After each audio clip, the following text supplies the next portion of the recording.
Girl friend అయినా, చెల్లైనా, తల్లైనా, మీ ఇంటికి వాళ్ళైనా మీకు రాబోయే పెళ్ళాన్ని ఎవరైనా ఇలాగే ఏడిపిస్తే మీకు బాగుంటుందా? మీకు నచ్చుతుందా? మీ ఇంట్లో ఆడవాళ్ళు ఎవరన్నా అలా అంటే నేను చేయించనా అలా? మరి మరి చాలా ఇష్టంతో మీ అందరి కోసం రెడీ అయ్యి ఎంతో దూరంతో 7 గంటలు ప్రయాణం చేసి వస్తే మీరు ఇదేనా చేసేది?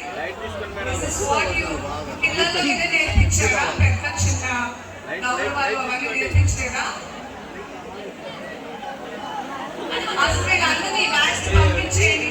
అక్కడ చక్కగా ఆడవాళ్ళు ఉన్నారు, వీళ్ళందరూ వేస్ట్ అసలు మనకి.